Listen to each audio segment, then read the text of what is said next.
Жалбыздың емдік қасиеті ертеден мәлім. Тіпті халық арасында бұл өсімдік 101 ауруға ем деген сөз бар. Жалбыз өсімдігінің құрамында адам ағзасына пайдалы заттар мол. Жалбызды ата-бабаларымыз жиі пайдаланған. Оның құрамында адам ағзасына қажетті көптеген элемент бар. Емдік мақсатта жалбыздың жапырақтарын қолданған. Оның жапырақтарын тұнба ретінде пайдаланған. Жалбызды қан қысымы 120-да 80, 140-та 80-нен жоғары адамдарға, әрі 6 жасқа толмаған балаларға пайдалануға болмайды. Полиартрит, артроз, артрит аурулары кезінде күніне бір уақытта кепкен жалбызды суға салып, шомылу керек. Буын ауруларын емдеуге пайдасы өте зор дейді дәрігер. Жүрек ауруына таптырмас ем. Жалбыздың жапырағы жүрек ауруына ем. Сондай-ақ оны бүйрек пен бүйрек түбекшесі, бауыр мен бауыр жолының қабынуына қарсы қолданады. Жалбыздың құрамына ментол кіреді. Ол стенокардияны, жүректің демікпелі ұстама ауру емдеуде қолданылады. Жалбыз жүрекке қан апаратын қан тамырды кеңейтеді дейді дәрігер Майра Қадырова. Демікпені де емдейді.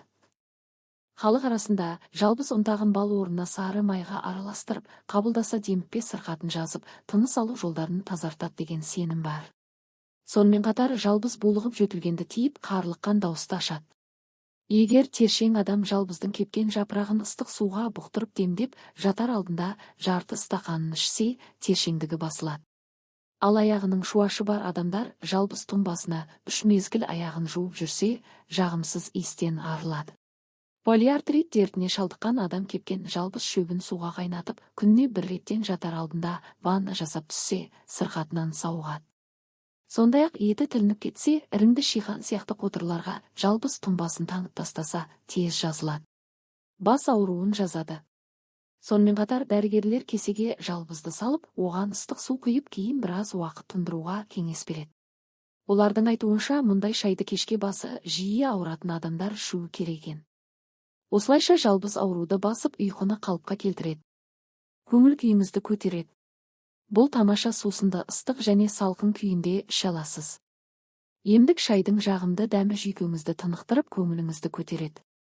Жалбыз шайының жасалу жолы: термосқа 2 стақан қайнаған су құйыңыз. Оған 1 уыс жалбызды салып, қақпағын жауып қоясыз. Шамамен 5 минуттан соң емдік шайды сүзіп алып, кез келген уақытта шай ретінде іше аласыз. Шайды мейлінше тамақтан соң ішіңіз. Сонда жеп ішкен тамағыңыз қорытылып, асқазан жолдарын жеңілдетеді. Таңертең ішсеңіз, күні бойы бойыңызда қуатыңыз тасып жүреді. Ал ұйқыға жатар алдында ішсеңіз, ұйқыңыз қанады.